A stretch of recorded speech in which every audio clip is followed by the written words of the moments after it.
counting on Africa as a key regional market of focus to grow her tourism business. This has emerged during the 8th edition of the Magical Kenya Travel Expo that is currently being held at the Kenyatta International Convention Center.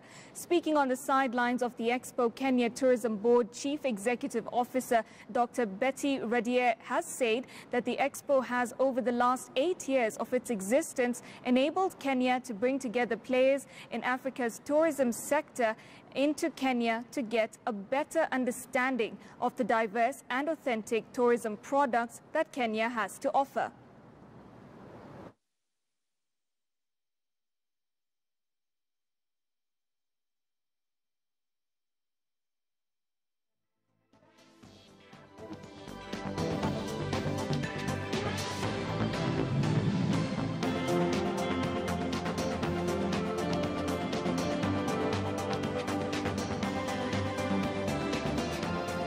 We realized that 4% growth in domestic tourism, domestic and regional tourism.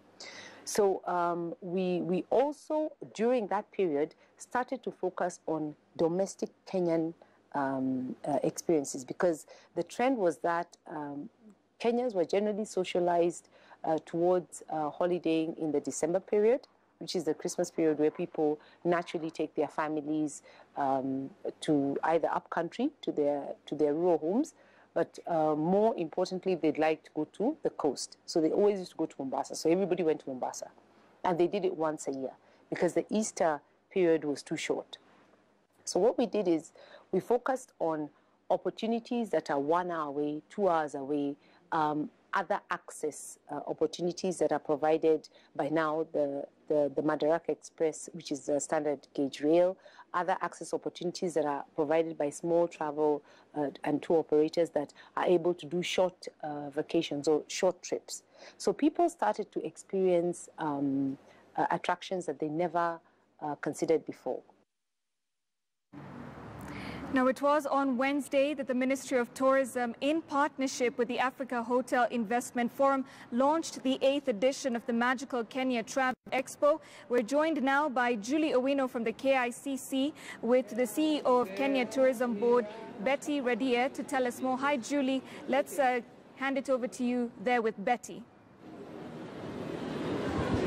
Thank you, Malika. Yes, I'm with Dr. Betty Radiel, who's actually the CEO of KTB. And what exactly we've been happening here at KICC is that we have a lot of stands that are actually just showcasing what is involved in the tourism industry. But right now, I want us to talk to Betty. Betty, thank you so much for joining us. First of all, how has the tourism industry in Kenya been for the past few months? So the tourism industry in Kenya has actually been doing very well. Tourism recovered significantly by 20% last year, and we're seeing a continued growth in the market. So we're extremely happy about the trajectory that tourism has, but more importantly, about the turnout in this show. You're here, you can see that we have 140 hosted buyers, and what those are actually businesses from 25 countries that are coming to Kenya to partner with our more than 200 exhibitors to work together.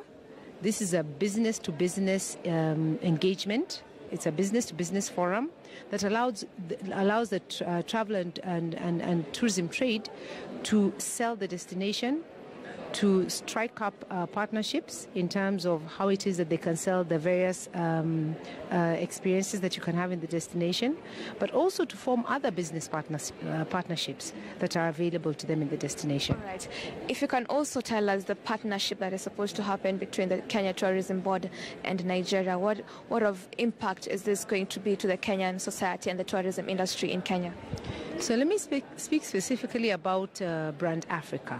Nigeria is one of the countries that we perceive has potential in terms of travel. There's not a lot of travel that has come out of Nigeria into Kenya, but we have plane loads full that come from Lagos, and most of the travelers